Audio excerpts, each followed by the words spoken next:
नमस्कार, मैं हूं राज और आप देख रहे हैं प्योर पॉलिटिक्स। बांग्लादेश की पूर्व प्रधानमंत्री शेख हसीना को लेकर भारत अपना रुख धीरे धीरे बहुत ही कड़ा करता जा रहा है। एक तरफ बांग्लादेश की ये जो अवैध सरकार है मोहम्मद यूनुस की, वो भारत के ऊपर लगातार ये दबाव बना रही है कि भारत शेख हसीना को बांग्लादेश के हवाले कर दे, क्योंकि वहाँ की जो ट्रिब्यूनल है उसने शेख हसीना को सजाए मौत दी है, मौत की सजा दी है। लिहाजन भारत को शेख हसीना को बांग्लादेश के हवाले कर देना चाहिए। इसको लेकर के बांग्लादेश भारत के ऊपर लगातार दबाव बना रहा है।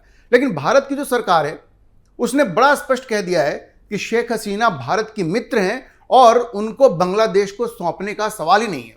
देखिए, भारत के विदेश मंत्रालय ने यह कहा कि भारत को बांग्लादेश का ये अनुरोध मिला है, लेकिन भारत पहले सारे स्टेक होल्डर से बात करेगा और उसके बाद इस दिशा में कोई निर्णय लेगा।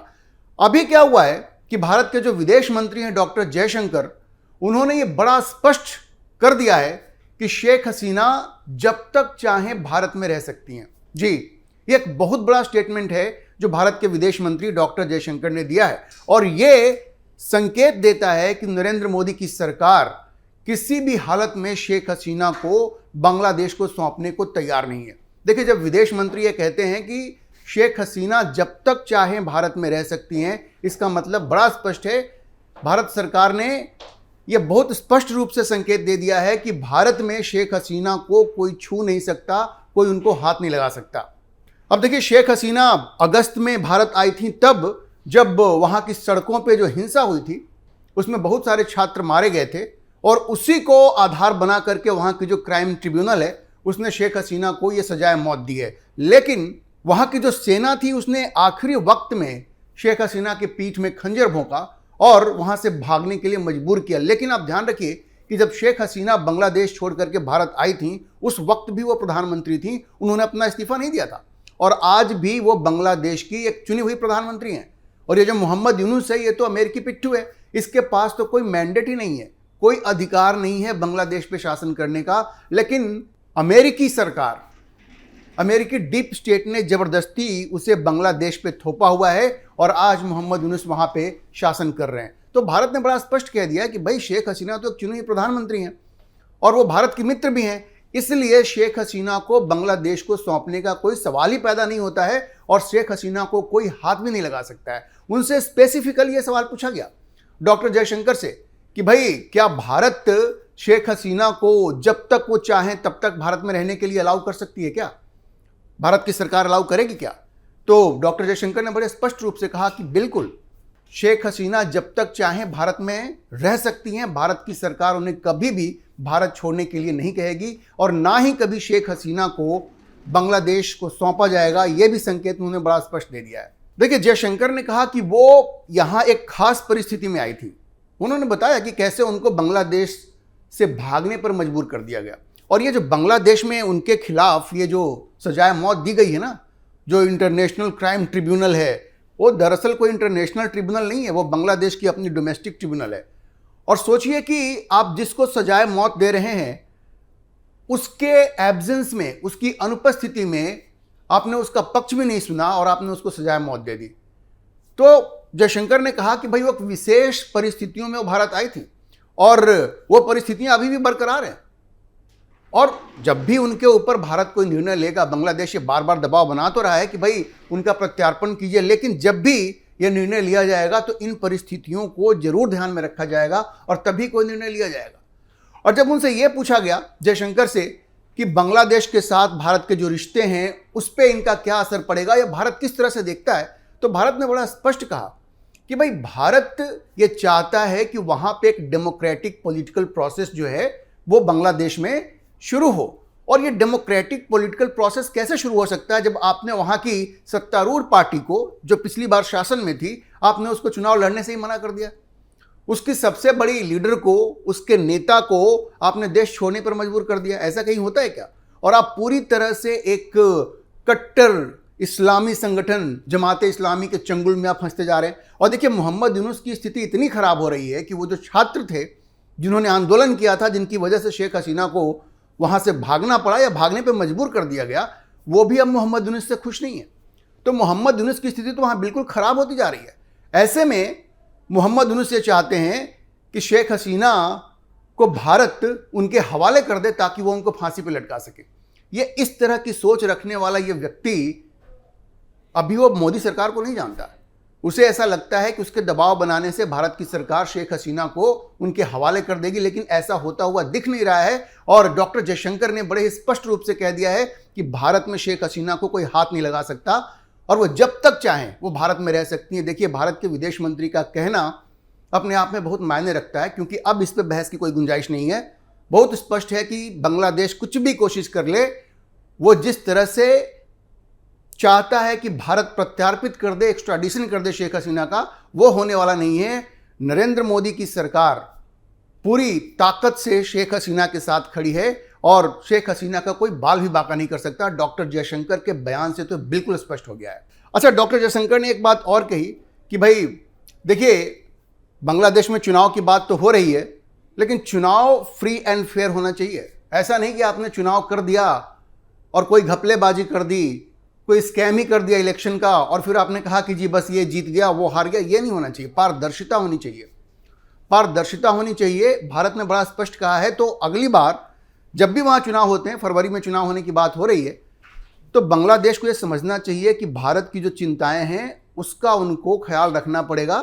अगर वो चाहते हैं कि भारत, वहाँ की जो नई सरकार आती है चुन करके, उसको भारत गंभीरता से ले और उसको वो रिस्पेक्ट मिले, तो ये डॉक्टर जयशंकर ने बड़ा स्पष्ट कर दिया है कि चुनाव फ्री एंड फेयर होना चाहिए, तभी भारत कोई वैल्यू देगा। अच्छा, डॉक्टर जयशंकर ने भारत और अमेरिका के रिश्तों पे भी बातचीत की और अभी व्लादिमीर पुतिन की जो भारत यात्रा हुई उस पर जो सवाल उठे उसका भी उन्होंने जवाब दिया है। जब उनसे यह कहा गया कि भाई भारत ने जिस तरह से व्लादिमीर पुतिन का स्वागत किया है उसको लेकर के अमेरिका में बड़ी बेचैनी है और आप उसको किस तरह से देखते हैं, तो डॉक्टर जयशंकर ने बड़ा स्पष्ट कहा कि भाई हमारे और रूस के जो रिश्ते हैं ना, उसमें कोई तीसरा देश वीटो नहीं कर सकता। कोई हमको ये नहीं बताएगा कि रूस के साथ हमारे रिश्ते कैसे होने चाहिए, ये तो हम खुद से तय करेंगे। तो ये भी एक बहुत बड़ी बात डॉक्टर जयशंकर ने इस बातचीत में, जो एक चैनल के साथ वो बात कर रहे थे उसके साथ उन्होंने कहा। देखिए, डॉक्टर जयशंकर ने कहा कि हमारे जितने भी ग्लोबल पार्टनर्स हैं उनके साथ भारत अपने रिश्ते खुद तय करता है और जहां तक रूस के साथ भारत के संबंधों की बात है तो ये लंबे समय से मजबूत है। एक मजबूत रिश्ता है रूस के साथ और वो चलता रहेगा। अब कोई तीसरा देश है, जैसे अमेरिका की तरफ इशारा करते हुए उन्होंने कहा कि अगर वो ये चाहे कि भाई हमारे रिश्ते रूस के साथ ठीक ना हो, हम रूस के साथ अपने रिश्तों को प्रगाढ़ नहीं करें, तो ये तो वीटो वाली बात हो गई और इस तरह के वीटो की इजाज़त हम नहीं दे सकते। ये डोनाल्ड ट्रंप को बहुत साफ इशारा था कि भाई आप अपनी नाक मत घुसड़िए हर चीज़ में कि हम रूस के साथ कैसे रिश्ते रखेंगे। क्योंकि आजकल अमेरिका में बड़ी बात हो रही है ना, डोनाल्ड ट्रंप की बड़ी आलोचना हो रही है और डोनाल्ड ट्रंप बिल्कुल सख्ते में है कि उन्होंने पुतिन को अलग थलग करने की कोशिश की, लेकिन भारत ने ये होने नहीं दिया। भारत सबसे बड़ी डेमोक्रेसी है, सबसे तेजी से बढ़ने वाली अर्थव्यवस्था है और जिस तरह की गर्मजोशी भारत ने दिखाई है पुतिन के स्वागत में, खुद प्रधानमंत्री जाते हैं एयरपोर्ट पे, उनको रिसीव करते हैं, तो अमेरिका में बिल्कुल हलचल है, बेचैनी है और वहाँ लोग पूछ रहे हैं ट्रंप से कि भाई आपने क्या कर दिया। और जयशंकर ने कहा कि भाई हमने जो जिस तरह से रूस का वेलकम किया है, पुतिन का वेलकम किया है, वो हमारा अधिकार बनता है। वो कोई हमें ये वीटो नहीं कर सकता और कोई हमें ये नहीं बता सकता, कोई ये नहीं सिखा सकता कि हमारे रिश्ते रूस के साथ कैसे होने चाहिए। जयशंकर ने कहा कि भारत मल्टीलेटरलिज्म में विश्वास करता है। मतलब अब ये दुनिया कोई बाइपोलर नहीं रही है, जैसे पहले शीत युद्ध के ज़माने में होता था ना, एक पोल था अमेरिका का, एक पोल था सोवियत संघ का। लेकिन जब से ये शीत युद्ध का दौर खत्म हुआ उसके बाद से भारत हमेशा ये कहता रहा है कि हम एक मल्टीपोलर वर्ल्ड में बिलीव करते हैं। तो जयशंकर ने यही बात कही कि भाई हमारे पास एक फ्रीडम ऑफ चॉइस होनी चाहिए, हमारे पास फ्रीडम ऑफ चॉइस होनी चाहिए। और उन्होंने एक बात तो बड़ी ही रेखांकित की, वहाँ पे अंडरलाइन किया कि हमारी अपनी स्ट्रेटेजिक ऑटोनॉमी है, हमारे पास ये अधिकार है कि हम तय करें कि हमारी रणनीति क्या होगी। हम किसी के पिछलग्गू नहीं हो सकते। ये डॉक्टर जयशंकर ने बड़ा स्पष्ट कहा। उन्होंने कहा कि हमारे पास अपनी स्ट्रेटेजिक ऑटोनॉमी होगी और वो चलती रहेगी और कोई हमें ये ना बताए कि हमें क्या करना है, किस देश के साथ हमें अपने रिश्ते रखने हैं, किस देश के साथ हमें अपने रिश्ते नहीं रखने हैं। उन्होंने कहा कि भाई ये भारत के हित में है, इंटरेस्ट में है कि ज़्यादा से ज़्यादा देशों के साथ हम अपने रिश्ते अच्छे करें और ये हमारे हित में, इसलिए हम ऐसा कर रहे हैं। और चूंकि हमारे पास ये फ्रीडम है कि हम ये चुन सकें कि किन देशों के साथ में अपने रिश्तों को प्रगाढ़ करना है, और इसमें किसी तीसरे देश की हम नहीं सुनेंगे। और रूस के बारे में उन्होंने कहा कि ये 70-80 साल से रिश्ते चले आ रहे हैं, और ये अमेरिका चाहे किसी भी तरह का दबाव बना ले, अभी जैसे ट्रंप साहब ने 50% टैरिफ लगाया तो उनको लगा कि मोदी डर जाएंगे या भारत डर जाएगा, लेकिन ऐसा कुछ नहीं हुआ।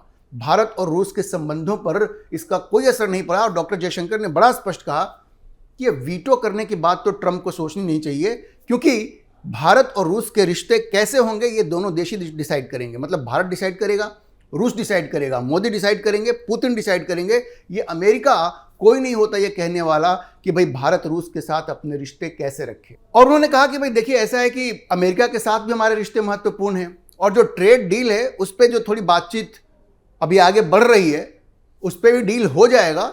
लेकिन ऐसा भी नहीं है कि भारत कोई घुटने टेक देगा। जयशंकर ने कई बार ये कहा है कि हमने रेड लाइंस खींचा हुआ है, उस रेड लाइंस को अमेरिका को रिस्पेक्ट करना पड़ेगा, और जब तक वो रिस्पेक्ट नहीं करेंगे तब तक कोई ट्रेड डील हो नहीं सकता। अमेरिका के साथ हमारे रिश्ते अलग हैं, रूस के साथ हमारे रिश्ते अलग हैं। तो देखिए, डॉक्टर जयशंकर ने बड़ा स्पष्ट कह दिया है कि भारत अपनी स्वतंत्र विदेश नीति को बना करके रखेगा, चाहे वो बांग्लादेश के मोहम्मद यूनुस की बात हो, शेख हसीना की बात हो, या रूस के साथ संबंधों की बात हो और ट्रंप के ऑब्जेक्शंस हो। मतलब शेख हसीना को भारत में रखना है, ये भारत डिसाइड करेगा, ये यूनुस के ऑब्जेक्शन से कुछ नहीं होता। और रूस के साथ जो भारत के संबंध है वो भारत ही डिसाइड करेगा, ट्रंप के ऑब्जेक्शन से कुछ नहीं होता। तो डॉक्टर जयशंकर ने जिस तरह का बयान दिया है उससे बड़ा स्पष्ट है कि भारत अपनी स्वतंत्र विदेश नीति बना करके रखेगा, और वो पीछे हटने के लिए बिल्कुल भी तैयार नहीं है। और शेख हसीना के मुद्दे पे तो भारत ने मोहम्मद यूनुस को स्पष्ट संकेत दे दिया है कि भाई आप कुछ भी कर लो, शेख हसीना को आप छू नहीं सकते, शेख हसीना को आप नुकसान नहीं पहुंचा सकते, क्योंकि आपके पास इसका कोई भी नैतिक अधिकार नहीं है, और आपको एक चुनी हुई सरकार नहीं हो, आपके पास ऐसी कोई अथॉरिटी नहीं है कि आप शेख हसीना के साथ कुछ भी गलत करने की सोच सकें। अभी के लिए इतना ही। आप इस विषय पर क्या सोचते हैं, अपनी राय कमेंट बॉक्स में जरूर लिखें, और अगर आपको वीडियो पसंद आया हो तो आप इसे लाइक करें, शेयर करें, और हमारे चैनल को सब्सक्राइब जरूर करें।